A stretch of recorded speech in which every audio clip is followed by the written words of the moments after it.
இந்த கேள்வி ரொம்ப ஒரு ஆழமான ஒரு கேள்வி, ரொம்ப ஆழமான ஒரு கேள்வி இது. இணைய பாதுகாப்பு அப்படின்றது வந்து மனிதர்களுக்கும் தகவல்களுக்கும் ஒருங்கே இன்றியமையாத ஒரு விஷயம். நம்ம நிறைய பேர் பிசிக்கல் வேர்ல்டுக்குள்ள சைபர் வேர்ல்டு இருக்கிறதெல்லாம் நினைச்சிட்டு இருக்கோம். It's completely wrong. There is nobody called as completely கட்டவன், completely நல்லவன் அப்படிலாம் ஒண்ணுமே கிடையாது. நம்மளை ரியலைஸ் பண்ண வைக்கிற முக்கியமான விஷயம் ஆக்சுவலா சைபர் வேர்ல்டு தான். நம்ம உள்ளுக்குள்ள யாருன்றத வந்து நம்மளுடைய ப்ராபப்லி குருவால கூட சொல்ல முடியாதுன்னு நினைக்கிறேன், நம்மளாலேயே கூட சொல்ல முடியாதுன்னு நினைக்கிறேன். ஆனா இந்த வஸ்துவால சொல்ல முடியும். Is a distinguished jurist and a champion of progressive legal reforms. Justice Mr. N. R. Venkatesh is renowned for his landmark rulings on human rights, including LGBTQIA+ rights and digital privacy laws. His approach to justice is rooted in deep empathy and extensive legal acumen, as seen in his proactive stance on judicial reforms and social equity. His commitment to inclusive justice extends beyond the courtroom, as we witness today. He actively advocates for legal education and institutional awareness. It is now my honor to invite Justice Mr. N. R. Venkatesh to deliver the inaugural address. Big round of applause, please.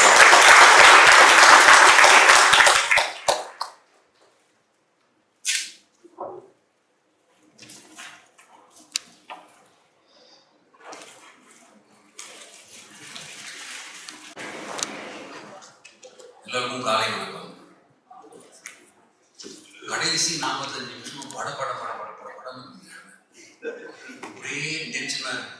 அவங்க பாட்டு bell அடிக்கிறாங்க, பாபு பாட்டுக்கு ஏதோ நீ வா அவங்க ஒரே படப்படா இருக்கு. ஒரு மாதிரி காமா அண்ட் ஆர்கனைசர் நீங்க இவ்வளவு மண்டே உடச்ச வேண்டிய அவசியம் இல்லை. You don't need. நம்ம வந்த பர்பஸ் என்ன, இதுக்குள்ள இருந்து ஏதாவது ஒரு கத்துட்டு போகணும்னு வந்துடணும். அதனால அந்த படபடப்பு இல்லாம முதல்ல அமைதி ஆகிட்டீங்கன்னா நல்லா இருக்கும். ஏன்னா வந்ததுல இருந்து எனக்கு டென்ஷனா பத்தாயிரம் ஒரு அம்மா பெல் அடிச்சுக்கிட்டே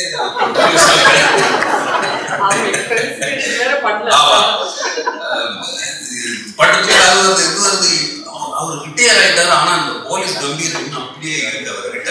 பயமா இருக்கு, அவர் ஏதாவது கமெண்ட் பண்ணாங்க சரி நான் பண்ணிடுறேங்கன்னு சொல்ற அளவுக்கு.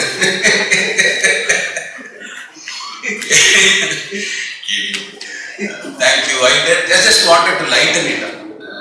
Nothing serious. இங்க நம்ம எல்லாருமே வந்து கத்துக்கிறதுக்கு தான் வந்திருக்கோம். அது முக்கியமா இன்னைக்கு பேனலிஸ்ட் பேச போற விஷயத்து டெலிபரேஷனா நிறைய இருந்தா இன்னுமே நல்லா இருக்கும் நான் நினைச்சேன்.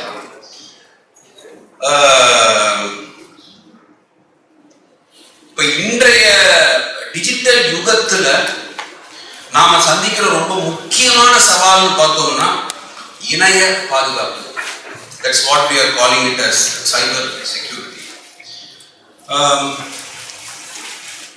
எது முக்கியம், அதுதான் இன்னைக்கு நம்ம பேச போற டாபிக். எது முக்கியம், what should be cyber security is essential for humans or is it essential for information? இதுதான்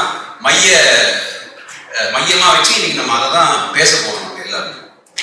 ஸோ சில ஃபண்டமெண்டல்ஸ் வந்து நான் சொல்லிடுறேன், அதன் பிறகு it will set the right tone for the panelists to talk about it. எது முக்கியம்னா இந்த கேள்வி ரொம்ப ஒரு ஆழமான ஒரு கேள்வி, ரொம்ப ஆழமான ஒரு கேள்வி இது. இணைய பாதுகாப்பு அப்படின்றது வந்து மனிதர்களுக்கும் தகவல்களுக்கும் ஒருங்கே இன்றியமையாத ஒரு விஷயம். ரெண்டுத்துக்குமே முக்கியம், ஒருங்கே இன்றியமையாத விஷயம். இந்த டிஜிட்டல் யுகத்துல மனிதர்கள் தகவல் இது ரெண்டும் ஒன்னா பின்னி பிணைஞ்சிருக்கு. It is all intertwined. இதையும் அதையும் நீங்க தனியா பார்க்கவே முடியாது. இட் இஸ் ஆல் இன்டர்ட்வைன்ட், பின்னி பிணைந்த ஒரு விஷயம். அதனால இது ரெண்டுத்தையுமே பாதுகாக்கணும்ன்றதுதான் ரொம்ப முக்கியம். ஸோ ஒன்றை பாதுகாப்பதன் மூலமாக மற்றொன்றை நம்மால பாதுகாக்க முடியும். Because it is so intertwined, it is all together. திருப்பி இந்த சைபர் கிட்ட போகும்போது நம்ம சில விஷயங்களை வந்து ஞாபகம் வச்சுக்க வேண்டியது என்னன்னா, நான் இந்த ஒரு புத்தகத்தை வந்து நான் எல்லாருமே திருப்பி சொல்லுவேன், நிறைய வாட்டி சொல்லியிருக்கேன், இன்னைக்கு சொல்றேன். ஒரு புத்தகம் பேரு சைபர் எஃபெக்ட். சைபர் எஃபெக்ட்னு, this book is written by Dr. Mary Aiken, AIKEN. இந்த பர்டிகுலர் புக்கு தான் வந்து என்ன பயமுறுத்திடுச்சு. 2 நாள் என்னால் தூங்கவே முடியல இந்த புத்தகத்தை படிச்சுட்டு. அதாவது இந்த புத்தகத்துல ரொம்ப முக்கியமா நம்மளுடைய எவல்யூஷன், பரிணாம வளர்ச்சியில எவ்வளோ மில்லியன்ஸ் ஆஃப் இயர்ஸா நம்ம வந்து எவால்வ் ஆகிட்டே இருக்கோம். ஸோ எவ்ரி எவல்யூஷனுடைய அந்த ப்ரோக்ரஸுக்குமே பல மில்லியன்ஸ் ஆஃப் இயர்ஸ் ஆகிருக்கு. அது எல்லாமே நம்மளுடைய பிரெயின்லையும் நம்மளுடைய சிஸ்டத்துலையும் அப்படியே ஆழமா இருக்கு. அவர் எப்பவுமே ஜஸ்டிஸ் PN பிரகாஷ் சொல்லுவார், கல் எடுத்து அடிக்கிறதுன்னு ஒரு விஷயம் இருக்கு. எவ்வளவு விஷயமானாலும் சட்டனா எடுத்து நம்ம அறியாம அந்த கல்லை பிடிச்ச போயிடாடி.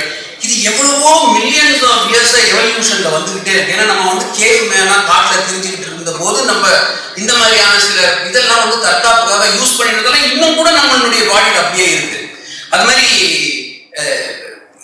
ஒரு சாப்பிட்றத விட ஒரு 4 மடங்கு எக்ஸ்ட்ராவா சாப்பிடுறது, இது இன்னும் கூட நம்மள்ட்ட இருக்கு. ஏன் இருக்குன்னாக்கா அந்த டைம்ல ஒரு 30 வயசை தாண்டின ஒரு காட்டுவாசியை பொறுத்த வரைக்கும் அடுத்த மீல் எப்போ கிடைக்கும்னு அவனுக்கு தெரியாது. அதனால அவன் எடுத்து சாப்பிட்ட உடனே உடம்பு என்ன நினைச்சிருந்ததுன்னா we have to save this. So probably he eats twice or thrice more than what he eats until he gets the next meal. The body is prepared to take it. The body will. அதனாலதான் இன்னைக்கு அதே மீலை நம்ம சாப்பிடும் பொழுது we put on weight. Because பாடியினுடைய எவல்யூஷனை பொறுத்த வரைக்கும் வந்து அது என்ன நினைச்சிருக்கு, நம்ம சேமிக்கணும்னு நினைச்சுக்கிட்டே இருக்கு. ஆக்சுவலா சேமிக்க வேண்டிய அந்த 1/2 மணி நேரத்துல ஏதோ கொடுத்துட்டே இருக்காங்க கண்டினியூஸ். ஸோ நம்மளுக்கு இருக்கிற what we get and what we have evolve is a mismatch today. It's a mismatch today. Cyber security இதெல்லாம் புரிஞ்சுக்கிறதுக்கு முன்னாடி நம்மளுடைய பிரெயினை புரிஞ்சுக்கணும். You have to understand the brain, how the neurosystem works, what we have evolved right through our life. இத புரிஞ்சுக்காம இத ஒரு offence புரிஞ்சுக்கிட்டே இருந்தோம்னா we will reach nowhere. அப்படின்றது என்னுடைய personal opinion. This is my opinion about it. So இந்த சைபர் effect நான் சொல்லும் போது அந்த புத்தகத்தை படிக்கும் பொழுது ஒரு அலார்மிங் திங். அண்ட் இன்னைக்கு நான் பேச போறது வந்து அவர் அதை சொன்னார், இவர் இதை சொன்னார்னா பேச போறது இல்லை. A lived experience I'm going to talk. இது என்ன பண்ணுதுன்னு நான் பேசணும். அப்பதான் இது போய் உங்களுக்கு சேரும். இல்லைன்னா அவர் இதை சொன்னார் நீங்க கை தட்டுவீங்க, அப்பா என்ன மாதிரி பேசினார். அது நம்ம இங்க வந்தது கைத்தட்டல் வாங்கிறதுக்கு வரல, நம்ம இங்க ஒரு புரிதலுக்காக வந்தோம். நம்ம வந்து இது நடந்துகிட்டு இருக்கே, இதுல இருந்து நம்ம அடுத்தது என்ன செய்ய போறோம், இதை பத்தி நாம என்ன செய்யணும், இதுல நாம எங்க இருக்கோம். இப்போ நம்மளை புரிஞ்சுக்கிட்டாதான் மற்றவனுக்கு சொல்யூஷன் கொடுக்க முடியும். நம்மளே சரி இல்லைன்னு நீங்க உள்ளுக்குள்ள இன்னொருத்தனை நீங்க அட்வைஸ் பண்ண போய் சேராது, இன்னொருத்தனுக்கு சொன்னா போய் சேராது. இது ஏன் முக்கியம்னா இவங்க என்ன சொல்றாங்கன்னா பிசிக்கல் வேர்ல்ட், சைபர் வேர்ல்ட். ஃபர்ஸ்ட் இந்த டிஃபரன்ஸை நம்ம புரிஞ்சுக்கணும். நம்ம நிறைய பேர் பிசிக்கல் வேர்ல்டுக்குள்ள சைபர் வேர்ல்டு இருக்கிறதெல்லாம் நினைச்சிட்டு இருக்கோம். It's completely wrong. வர வழியில ஒரு ஜொமேட்டோவோ எவனோ ஒருத்தன் 2 வீலர் இப்படி ஓட்டின்னு இருக்கான், இந்த இடத்துல டெக்ஸ்ட் பண்ணின்னு இருக்கான், அவனை சுத்தி வண்டி எல்லாம் போயின்னு இருக்கு. அவனுடைய மைண்ட்ல அவன் என்ன நினைச்சுன்னு இருக்கான்னா he is in control of everything. ஒரு கையில இப்படி ஓட்டின்னு இருக்கான். The person is texting it. When you are texting it, where is your focus? Where is the focus? Focus is not on the vehicle at all. Subconsciously the brain has learned how to drive that vehicle. Therefore the brain is taking over. If the subconscious brain has taken over, therefore you are driving. That does not mean that the brain is focusing on the road. Brain here is focusing on the message which he is sending. அதனால அதை பார்க்கும்போது எனக்கு இவங்க எழுதின இது தோணும். She will say, I will just read what she says. When you are checking your phone or spending time surfing websites, you are effectively in a different environment. You have gone somewhere else. You are not present in the real world terms. எவ்வளவு பேருக்கு தெரியும்? அப்ப நம்மளுடைய புரிதல் புரிதல் ரொம்ப முக்கியம் இந்த இடத்துல. நம்ம சைபர் எஃபெக்ட் கிரைம் எல்லாம் போறதுக்கு முன்னாடி I belong to his school of thought. He will always say fundamentals பாரு. முதல்ல fundamentals பாரு. Fundamental இல்லாம நீ பாட்டு நுனிப்புல் மேய்ச்சிக்கிட்டே இருந்தானாக்கா you will reach nowhere. So what is it is doing to us? What is this cyber world doing to us? ன்னு சொல்றாங்க. Let me raise a question. One that has been fiercely debated by technologists. Is cyberspace an actual place? இதுதான் the question. Is cyberplace an actual place? அந்த அம்மா சொல்றாங்க, she is an expert in this. She says, my answer is unequivocal. Yes, it is. Cyberspace is a distinct place. You may be accessing it from a familiar environment. உங்க வீட்டு bedroom குள்ள நீங்க operate பண்ணலாம், உங்க வீட்டு ஹால்ல இருந்து operate பண்ணலாம். That environment is a known environment. You can be operating it from that environment like the comfort of your house. But as soon as you go online, you have traveled to a different location. இதை விட்டா நான் 10 தடவை திரும்பி படிப்பேன். ஏன் படிப்பேன்னா, இதை புரிஞ்சுக்கலன்னா நம்மளால சைபரை புரிஞ்சுக்க முடியாது. ஏன்? Evolution was all about physical. Evolution was all about looking at each other. Evolution was all about how your 5 senses understood each situation. கண் எப்படி பார்த்தது, டேஸ்ட் எப்படி பார்த்தது, உணர்வு எப்படி இது உணர்வு எப்படி கேட்டது, இந்த 5 புலன்கள்ல வேலை செஞ்சுக்கிட்டே இருந்தோம் நம்ம ரியல் ஸ்பேஸ் வேர்ல்ட் ஸ்பேஸ்ல. சடனா 1990s இருந்து இந்த brain has to tackle something, a world which is not actually here. It's a completely different world. So அவங்க என்ன சொல்றாங்க, you have the different location in terms of your awareness or consciousness, your emotions, your responses and your behavior, which will vary depending on your age, your physical and mental development and your distinct set of personality traits. அதை underline பண்ணிட்டு, நாம உள்ள என்னவா இருக்கோமோ, நம்மளுடைய ஆழ் மனதுக்குள்ள நம்ம என்னவா இருக்கோமோ, அது இந்த ரியல் வேர்ல்ட்ல வெளியில வரதை விட சைபர் வேர்ல்ட்ல வரும். இது கீ, இது ரொம்ப முக்கியம். இந்த இடத்தை நம்ம சரியா புரிஞ்சுக்கலன்னா நம்ம அப்படியே நுனிப்புல் மேய்ச்சிக்கிட்டே இருக்கலாம். நம்ம இதை பண்ணிடணும், அதை கிழிச்சிடணும், ஆளை பிடிச்சிடணும். இதுதான் ரொம்ப இம்பார்ட்டன்ட் சைபர் வேர்ல்டு. அதனால instinctively we know this is true. Most of us have lost in cyberspace and realized as if waking from a dream. Cyberspace உடைய மிகப்பெரிய ப்ராப்ளம் என்னன்னு சொல்றாங்க தெரியுமா? Real world time distortion effect. It is called as time distortion effect. Example என்ன? ஏன் example? யாரோ எனக்கு ஒரு யூடியூப்ல அனுப்புறாங்க, நீங்க பேசிருக்கீங்க, நல்லா பேசிருக்கீங்க சார். நம்மளுக்கு உள்ள அந்த ஈகோ இருக்குல்ல, நான் எப்படி பேசினேன்னு பார்க்கணும்னு தோணும். நான் என்ன கீழே தள்ளிக்கிறதுல நான் என்னைக்குமே I have never hesitated at all. To show yourself as somebody who has reached everything and you are a paragon of virtues ன்றதுல எனக்கு நம்பிக்கை இல்லை. I am not. I am a very ordinary human being. Just because a person holds a position does not assume that he has crossed everything and gone there. It is just a post. It is just a post. அதனால judge சொல்றாரு அப்படின்றதுனால கரெக்டா சொல்றதெல்லாம் போய் நீங்க கவனமான. After all, fundamentally everybody inside is just a human being who has undergone this evolution for millions and millions and millions of years. அந்த humility இருந்தா சைபர் புரியும். அந்த ஹியூமிலிட்டி ரொம்ப முக்கியம், right? So she says there is something called as time distortion effort. எனக்கு ஒரு mail வருது, எனக்கு ஒரு யூடியூப் லிங்க் வருது. நான் என்ன பண்ணணும்? அந்த மெயிலையும் அந்த யூடியூப் லிங்கையும் தானே பார்க்கணும். அதை எடுத்து பார்க்கும்போது அதனுடைய டைம் இஸ் 5 minutes வச்சுக்கோங்க. So what am I supposed to spend in that? I am supposed to spend 5 minutes in that, but I end up spending 50 minutes. end up spending 50 minutes 50 நிமிஷம் shorts ஓடி நான் பண்ணேன். எனக்கே வெக்கமா இருக்கும்.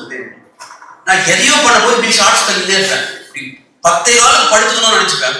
10 time distortion effect. நான் வெக்கமே கிடையாது. So therefore what I am saying is that இதுதான் key. This is the key. Key is a person who would otherwise not committed an offense in the real world can commit a crime in the cyber world. திருப்பி சொல்றேன். ஒரு மனிதன் இந்த நிஜ உலகத்தில் நாம் பார்க்கும் உலகத்தில் குற்றம் புரிவதற்கான எல்லா மனோநிலையும் இருந்தும் கூட குற்றம் புரியாமல் இருப்பதற்கான வாய்ப்புகள் அதிகம். எல்லாரும் பார்ப்பாங்க, எல்லாரும் சொல்லுவோம். அந்த ஒரு அவேர்னஸ் அத சைபர் உலகம் மழுங்கடிச்சிடும். எப்படி தெரியும்? ஒரு பொண்ணு கூட பேசுறீங்க, நேரம் பார்க்கும்போது உங்க மனசு வந்து அழகா இருக்கு. 10 நிமிஷம் எக்ஸ்ட்ராவா பேசுறீங்க, 10 நிமிஷம் எக்ஸ்ட்ராவா பேசுறீங்க. பேசும்பொழுது நீங்க உள்ளுக்குள்ள இருந்து எண்ணத்தை தான் நீங்க அதை சொன்னாலும் வெளியில நீங்க அந்த பொண்ணுகிட்ட பேசும்போது டீசெண்டா பேசுவீங்க. Correct? Unless you are so badly affected and you will exhibit something like that physical. அது வந்து அந்த மாதிரி கேसेस இருக்கவே இருக்கு. பட் நான் I talking about a normal thing. சைபருடைய எஃபெக்ட் பத்தி பேசியிருக்கேன். 10 நிமிஷம் பேசுவீங்க, அதுக்கப்புறம் போயிடுவீங்க, வந்துடுவீங்க. Probably you will keep entertaining certain things in your own mind. நம்ம வெக்கப்படக்கூடாது. தயவுசெய்து நீங்க அது ரொம்ப important. We are just human beings. You are just human beings. நான் அதான் திருப்பி சொல்லிட்டே இருக்கேன்.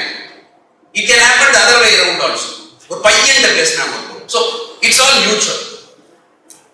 Probably you would not have behaved in an inappropriate manner with that girl or boy as the case may be.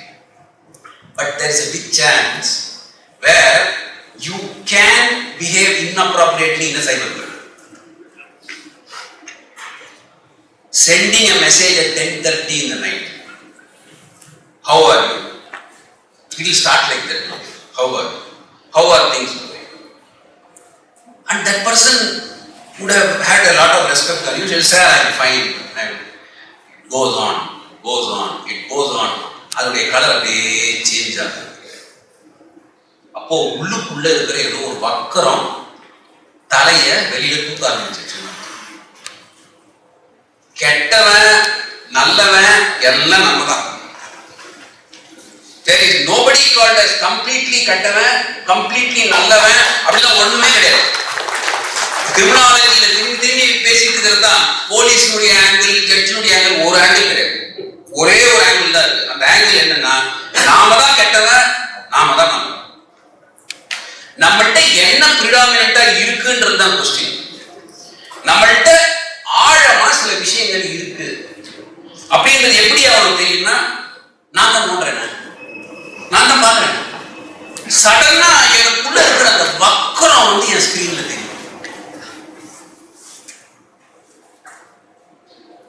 நீங்க அப்படின்னு நான் சொல்லிட்டு நான் பாட்டு தப்பிச்சுன்னு போயிட்டானாக்கா நம்ம பேசுறது உங்களை வந்து ரீச் ஆகுது. எனக்கு தெரியுது சில டைம் நான் படிக்கும் பொழுதோ பார்க்கும்போதோ, இந்த விதையெல்லாம் உங்கள்கிட்ட இருக்குடா, உள்ளுக்குள்ள இந்த விதை இந்த வக்கரம் இருக்கு, உள்ளுக்குள்ள என்னவோ உங்கள்கிட்ட இருக்கு. இல்லைன்னா நீ இதை அப்படி பாப்பியா? இல்லைன்னா நீ கடந்து போற ஒரு விஷயத்த உங்களுடைய கவனத்தை ஈர்க்குதுன்னு சொன்னா அது உள்ளுக்குள்ள என்னவோ ஒரு விஷயம் இருக்கு. அதனாலதான் நம்மளை ரியலைஸ் பண்ண வைக்கிற முக்கியமான விஷயம் ஆக்சுவலா சைபர் வேர்ல்ட் தான். நம்ம உள்ளுக்குள்ள யாருன்றத வந்து நம்மளுடைய ப்ராபபிலி குருவால கூட சொல்ல முடியாதுன்னு நினைக்கிறேன், நம்மளாலேயே கூட சொல்ல முடியாதுன்னு நினைக்கிறேன். ஆனா இந்த வஸ்துவால சொல்ல முடியும். இந்த வஸ்து டெஃபினட்டா சொல்லும் நீங்க யாரு, நீ யாருன்னு தெரியறதுக்கு நம்மளுடைய போனை எடுத்து கொடுத்தோம்னா அந்த ஆள் பார்க்கும்போதே கண்டுபிடிப்பான் நீ யாரு, நீ யாரு, நீ என்னென்னதுக்குள்ளெல்லாம் போன, உன் மனசு எங்கெங்கெல்லாம் சஞ்சரிச்சுது, நீ எதுக்குள்ளெல்லாம் போய் பார்த்துருக்க. அடுத்த நாள் ஆனா விபூதி பட்ட போட்டு வந்து உட்காரு.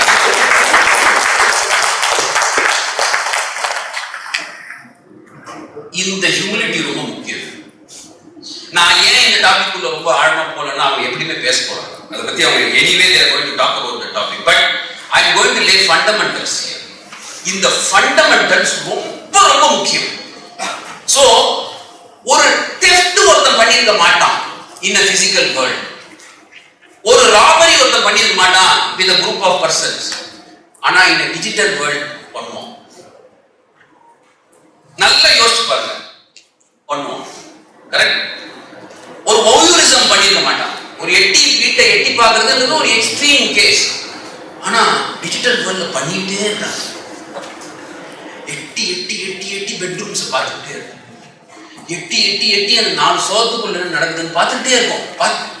பார்த்துட்டே இருக்கும். அப்போ இந்த சைபர் வேர்ல்டுக்கும் பிசிக்கல் வேர்ல்டுக்கும் இருக்கிற வித்தியாசம் தெரியணும். நம்மளுடைய brain out of its evolution இன்னும் அதை புரிஞ்சுக்கலன்னு தெரியும். நம்மளுடைய brain is yet to cope up with this. இன்னும் கூட பிரெயினால மேட்ச் பண்ண முடியல. அதனால பிரெயின் என்ன நினைக்குது, நான் தப்பு பண்றவங்க என்ன நினைக்கிறாங்கன்னா, நான் என் பெட்ரூம்குள்ள உட்கார்ந்து பண்றேன். பிரெயினுடைய வேலை. See, I am in a safe zone, therefore nobody will know that I am committing an offense, I am committing a mistake. அப்படின்றது பிரெயினுடைய புரிதல். டிஜிட்டலுடைய புரிதல் அது இல்ல. டிஜிட்டல் உலகமே பார்த்துட்டு நீ என்ன பண்ணிருக்க. இந்த ஃபண்டமெண்டல்ஸ் ரொம்ப ரொம்ப ரொம்ப முக்கியம். அதனால நான் திரும்பி திரும்பி உங்க எல்லாருக்கும் ரெக்கமெண்ட் பண்ற ஒரே ஒரு புத்தகம் இந்த சைபர் effect. This book can really take the crap out of it. அந்த மாதிரியான ஒரு இந்த புத்தகத்துல இன்னொரு முக்கியம் என்னன்னா, ஒவ்வொரு வளர்ச்சி பொழுதும் மனிதனை அதை ஆக்கிரமிச்சதுன்றது உண்மை. Every other invention, every other development, it actually influenced the brain of the person, including your own television. But television was always a passive view. You will just binge. Danger with cyber is that it is interactive. You can interact with persons, therefore the problem comes. இப்போ ஒரு காலத்துல என்ன நடந்துட்டு இருந்தது போர்னோகிராஃபில? People used to watch pornography. இந்த 60ல இவ்வளவு பேர் குத்தமா இருந்தாங்க, 2000ல ஜாஸ்தி ஆயிடுச்சு. எல்லாம் போய் எல்லா காலத்துலயும் எல்லாரும் குத்தம் பண்ணிட்டு தான் இருக்காங்க. இன்னைக்கு செக்ஷுவல் அபியூஸ் ஆஃப் சில்ட்ரன் பேசுறோமே, எவ்வளவு பேருக்கு வீட்டுக்குள்ள இருந்த க்ளோஸ் ரிலேட்டிவ் அந்த குழந்தை மேல கையை வச்சான்னு எவ்வளவு பேருக்கு தெரியும்? இன்னைக்கு அது வெளியில வருது. அழுக்கு வெளியில வரதால நம்ம எல்லாம் என்ன நினைச்சுட்டு இருக்கோம்னா, ரொம்ப மோசமான ஒரு காலத்துல வாழ்ந்துட்டு இருக்கோம்னு. அந்தந்த காலத்துல வாழ்ந்த எல்லாருமே அவங்க முன்னாடி இருந்த காலத்துல தான் பெஸ்ட், அவங்களுடைய காலம் ஃபர்ஸ்ட்னு தான் சொல்லியிருக்காங்க. எல்லாருமே அப்படிதான் சொன்னாங்க. 1928லயோ என்னவோ நாட்டன் ஒரு லெட்டர் எழுதுறாரு ஒருத்தர்கிட்ட. I do not know where the bar is going. கடகோபாச்சாரி. I don't know where. Look at our times. இது 1928. அப்ப நான் 2025 என்ன சொல்றேன்? Therefore, it is not about we are deteriorating. It is not about we are going down. We are sinking.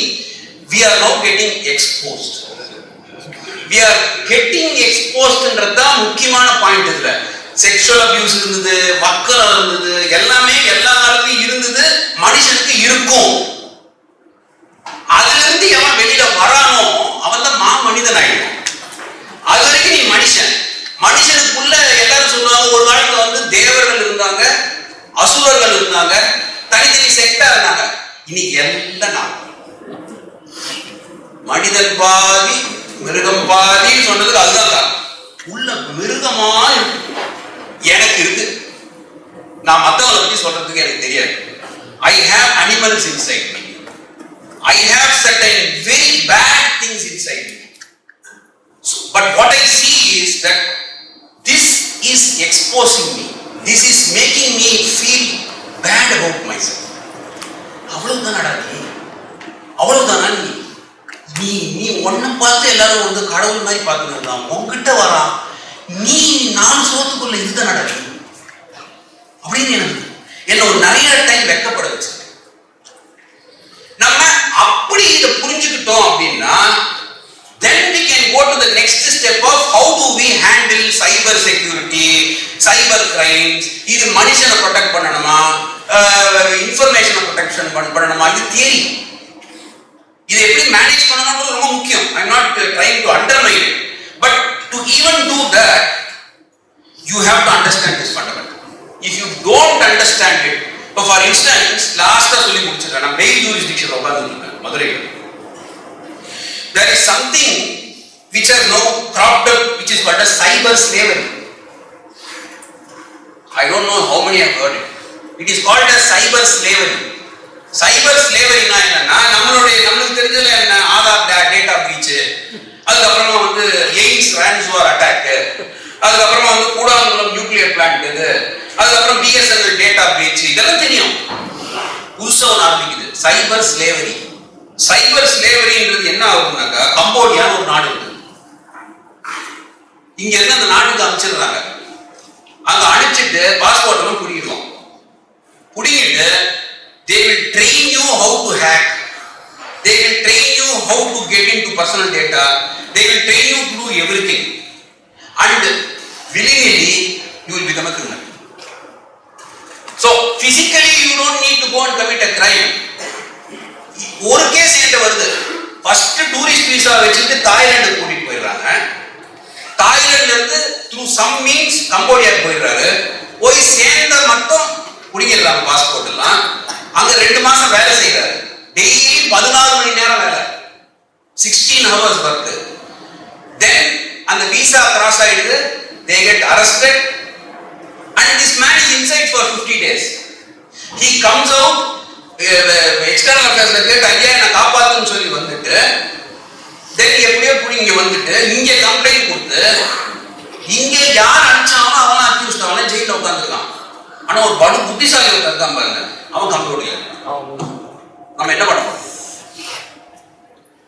இங்க இருக்கிறவங்களுக்கே சரியா idea இல்ல. நான் அந்த கவுன்சில்கிட்ட கேட்கிறேன், எப்படி இல்லைங்க நிஜமா வேலை இருக்குன்னு தான் என்கிட்ட சொன்னாங்க. இப்போ ரெகுலரா ஒரு ஆபீஸ் நடத்திட்டு இருக்கோம், ஜாப்ஸ் அப்ராட் போறோம். போகும்போது என்ன நடக்குது, வேலை இருக்கு போறதுக்கு போகுது வருது. இவன் என்னத்தை கண்டா அந்த இடத்துல வந்து சைபர் ஸ்லேவரி இருக்குங்க.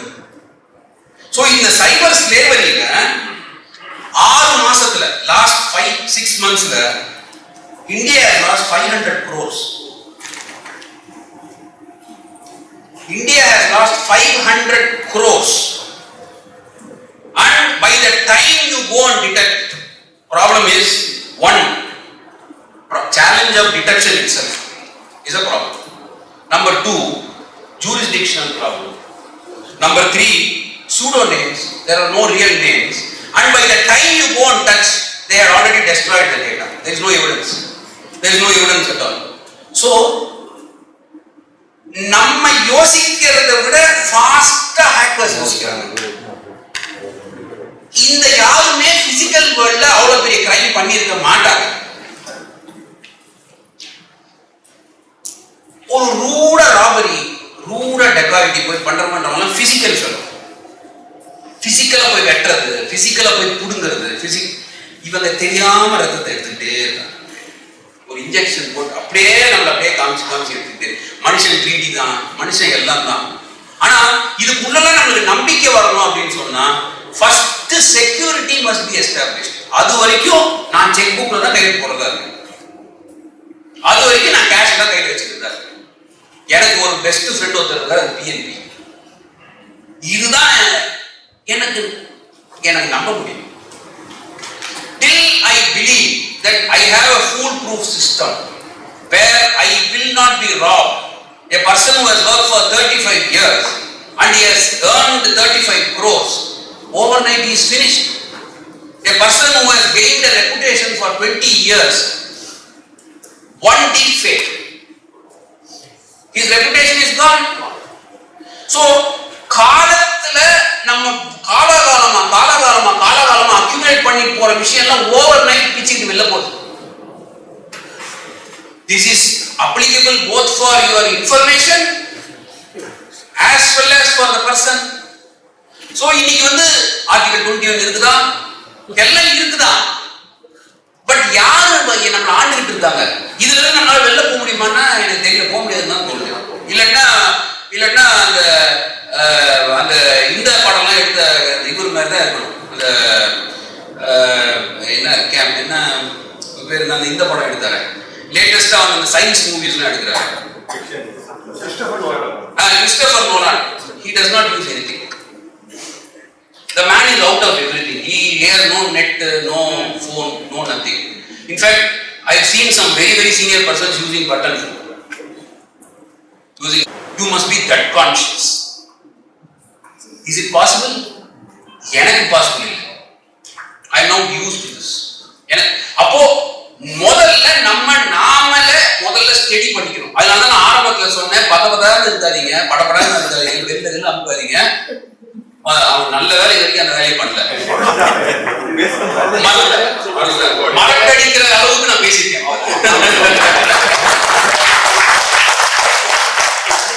இத நம்ம அவ்வளவு ஸ்பீடா அப்ரோச் பண்ணக்கூடிய ப்ராப்ளம் இல்ல. உங்களுடைய ட்ரெடிஷனல் இன்வெஸ்டிகேஷன், உங்களுடைய traditional ways of doing it, இதெல்லாம் இங்க வேலை செய்யாது. எது உண்மை எது பொய்ன்னு தெரியறதுக்குள்ள டேமேஜ் ஆயிடும். இது வந்து பொய்யான வாய்ஸா? Today the percentage of voice இது வந்து 96%. You can match it 96%. Message you can match it 98%. You can match things to that extent. எவ்வளவு பேர் நிஜமாவே அந்த வாய் ஆடுதா, காது ஆடுதா, அதெல்லாம் யார் பார்த்தா?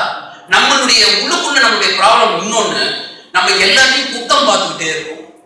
இன்னொருத்தன் தப்பு, இன்னொருத்தன் பொய், இன்னொருத்தன் திருடன், இன்னொருத்த தப்பு கண்டுபிடிக்கிறது வேலையா இருக்கிறதுனால we lose the truth. நம்ம உண்மையை பார்க்க மாட்டோம் நிறைய இடங்கள்ல. ரொம்ப ஃபேமஸா இதை சொல்லி முடிச்சிடுறேன்.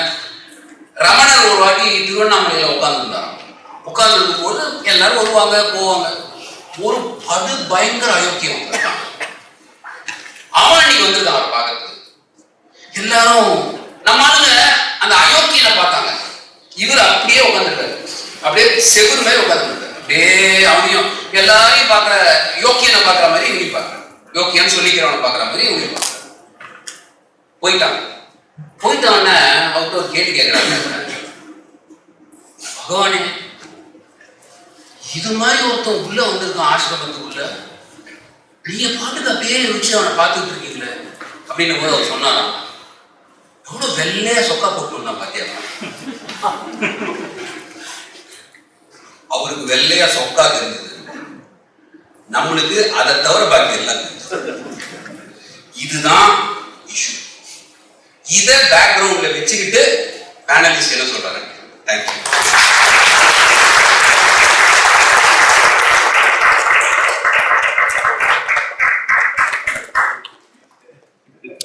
Thank you sir. எனக்கு என்ன சொன்னதே தெரியல. ரொம்ப ஃபண்டமெண்டலா ரொம்ப ஆழ்ந்து யோசிக்கணும்னு நினைக்கிறேன்.